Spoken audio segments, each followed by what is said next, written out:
Let's go to topic number 2. Lavelle, engaging you here on the Daily Delivery Debate. Should the Lynx want to face Caitlin Clark and the Indiana Fever in the playoffs? Let's set the background a little bit. Lynx right now are the number 2 seed. They've been red hot, 11 wins out of 12 since the break, since they got back from the Olympics.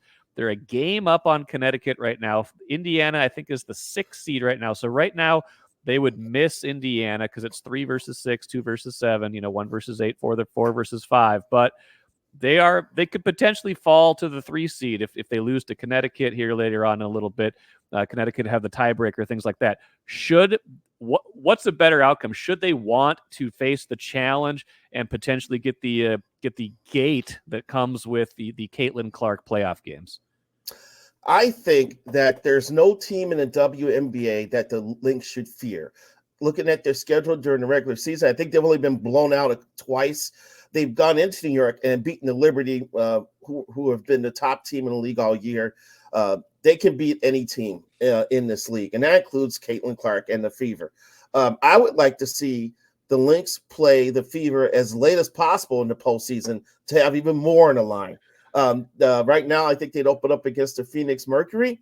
I think they could meet the Fever in the semis. I don't think they can play them in the championship series, but I think they can meet each other in the semis, and that'd be great as well, because then that means the Fever would have won a series, further establishing Clark as a program-changing force, because that team was terrible before she got there.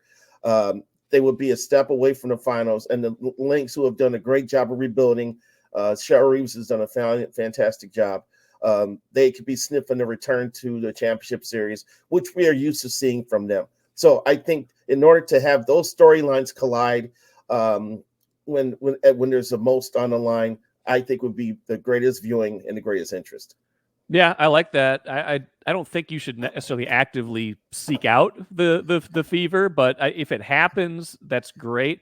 If it happens in the first round, it probably means that the Lynx have slid back, right? It means that they've lost 1 or 2 games down the stretch, and Connecticut has won out, especially that big game coming up between the Lynx and Connecticut next week. I mean, the Lynx have to play Connecticut and New York on the road still to finish these last 4 games of the season. There's definitely a potential to have a little slippage there, to fall back to 3 and then have to play the Fever in that first round, when it would be, best 2 out of 3, first 2 at Target Center. Now, at this point in their trajectory, I don't think business should come into this.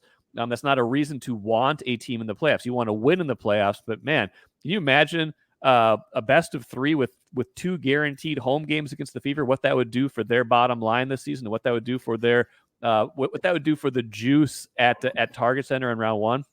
Oh, that would be fantastic. It'd be a great atmosphere, and people from Iowa would drive up again and take over the arena. We probably would have blanket coverage at the Star Tribune with the multiple columnists there, like myself. It would be a great spectacle and a great event. Can it happen? We'll see. The Lynx also I believe they play Chicago on Friday. I think they play the Sparks coming up too.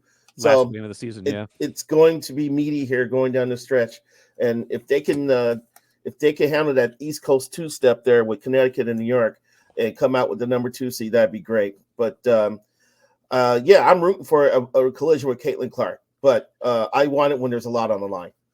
Just in general, this has been a remarkable season for them. What a year to watch pro basketball in Minnesota. And the Timberwolves, with the season they had, the run they had, the Lynx.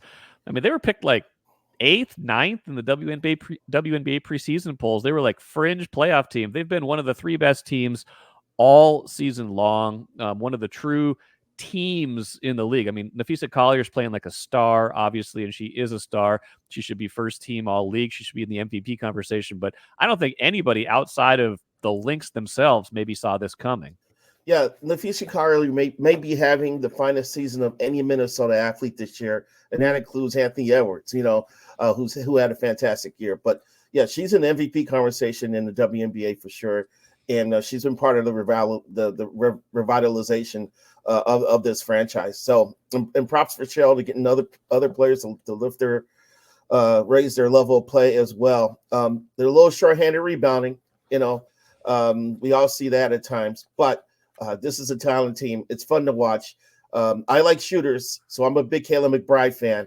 I like to see shooters shoot, and she is one of the better ones in the league as well.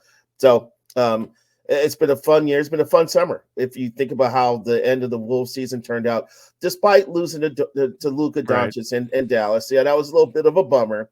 But still, then you connect it with the WNBA season started. It's been a lot of fun. It's great when your teams are playing well, isn't it? Yeah, it is. It's a lot of fun. I mean, we want one extreme or the other, right? Here in the media, we either want them to be great or we want them to be terrible. The mediocre teams are the ones that aren't that fun to cover because there's no palace intrigue. It's just they might win, they might lose. That's always been my problem with the Wild lately, is they never seem to be one extreme or the other. They seem to be kind of stuck in that middle way too often. Mm-hmm. But we'll see how they do this year too. We'll probably talk about them on a future episode of this segment.